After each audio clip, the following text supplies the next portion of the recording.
नमस्कार दोस्तों, अपने भारत देश के टॉप 20 बड़ी खबरें सिर्फ 5 मिनट में। चलिए नजरें फिराते हैं बड़ी बड़ी खबरें की और आज के सिलेक्टेड कामों को देखते हैं विस्तार से। बागेश्वर धाम के पंडित धीरेन्द्र कृष्ण शास्त्री ने महाकुंभ में डुबकी लगाने के बाद बोले, मैं परमार्थ चिकेत आश्रम के प्रमुख स्वामित्व चितानंद सरस्वती और हमारे सभी शिष्यों के साथ संगम में डुबकी लगाई। हमारे साथ करीब 40 से 50 विदेशी श्रद्धालुओं ने भी स्नान किया। मेरी पहली डुबकी हिंदू राष्ट्र के लिए थी, दूसरी बागेश्वर धाम के लिए थी, तीसरी बागेश्वर धाम की अनुयायियों के लिए थी, चौथी डुबकी हमारे सभी संतों और साधुओं की भलाई के लिए थी और पांचवी उन सभी लोगों की लंबी उम्र के लिए थी जो हमारे धर्म और दुनिया की भलाई के लिए प्रार्थना करते हैं।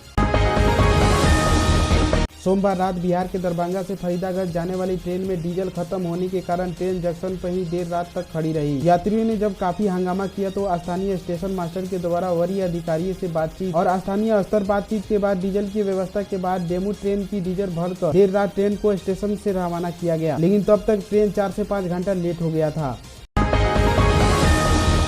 उत्तराखंड में आईटीबीपी की पिथौरागढ़ स्थित मिथी बटालियन में सामान की ढुलाई में बड़ी गड़बड़ी सामने आई है, जिसमें राशन और अन्य सामान को लाने ले जाने में 2.25 करोड़ का घोटाला सामने आया है और सीबीआई ने 2 मुकदमे 6 अधिकारियों और कॉन्ट्रैक्टरों के खिलाफ भी मुकदमा दर्ज किए गए हैं।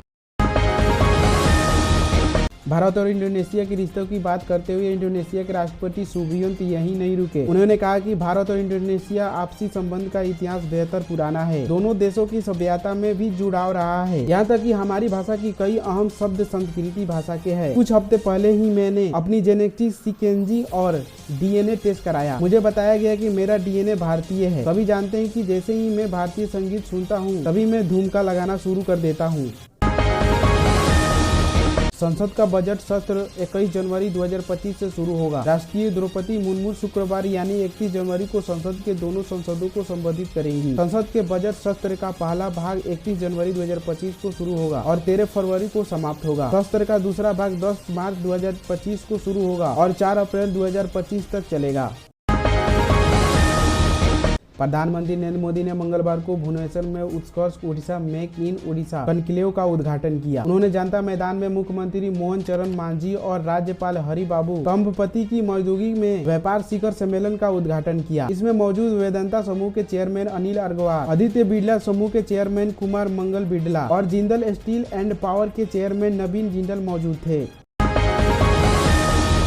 सांसद राजेश वर्मा के प्रतिनिधित्व मनीष कुमार उर्फ नाटा सिंह के खिलाफ खगड़िया के चित्रगुप्त नगर थाना में संगीत आरोप के तहत प्राथमिकी दर्ज की है, जिसे सदर अस्पताल के चिकित्सा अधिकारी डॉक्टर अमोद कुमार ने संसद प्रतिनिधि पर शराब के नशे में मारपीट, गाली गलौज, धक्का मुक्की और जान से मारने की धमकी देने का आरोप लगाया है।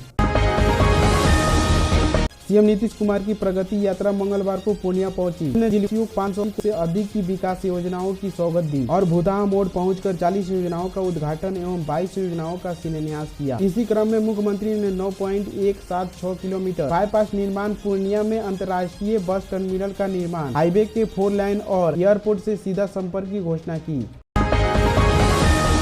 1890 में लंकट मियाँ के पुत्र जटकिया मियाँ को अंग्रेजों ने ईंट की खेतों में मजदूरी करने के लिए इंडोनेशिया लेकर चले गए थे। उसके बाद चटकी मियाँ वहीं पर शादी कर घर बसा लिया। वह तो वापस नहीं लौटे, लेकिन उनके परपोता अपने परिवार को खोजते हुए छपरा पहुंच गया। महाकुंभ के दौरान श्रद्धालुओं से ऑटो ई रिक्शा चालकों की ओर से किराए के तौर पर अवैध वसूल की जा रही है, लेकिन परिवहन विभाग के अनुसार ऑटो एवं ई रिक्शा चालकों को यूनिफॉर्म पहनना होगा, वरना ऑटो और ई रिक्शा चालकों के खिलाफ कार्रवाई की जाएगी। लखनऊ में 15 दिन से दर्द पीड़ित एक युवक की सीटी स्कैन रिपोर्ट देखकर डॉक्टर उस समय हैरान में पड़ गया, जब पता चला कि उसके पेट में 7 नोट बोल्ट और 3 रिंच है। सोमवार को ऑपरेशन करके उसके पेट से नोट बोल्ट और रिंच को निकाला गया। ललितपुर में भ्रष्टाचार निरोध दफ्तर में बुधवार को सिंचाई खंड तृतीय में तैनात जिलादार को पट्टा नवीकरण की वजह में महिला किसान से 4000 रुपए की रिश्वत लेते हुए रंगे हाथ पकड़ लिया, लेकिन वहीं जिलेदार का दोस्त भी रंगे हाथ पकड़ा गया। मथुरा रेलवे जंक्शन के प्लेटफार्म पर सोमवार रात 11 बजे आगरा क्राइम विंग के अधिकारी चेकिंग कर रहे थे। इसी दौरान 2 युवक ट्रेन के इंतजार में बैठे हुए थे। दोनों के पास एक बैग था जो छुपा कर रखा हुआ था। टीम को शौक हुआ तो दोनों के बैग की तलाशी ली, जिसमें करीब 41 किलो चांदी की ईंट रखी हुई थी।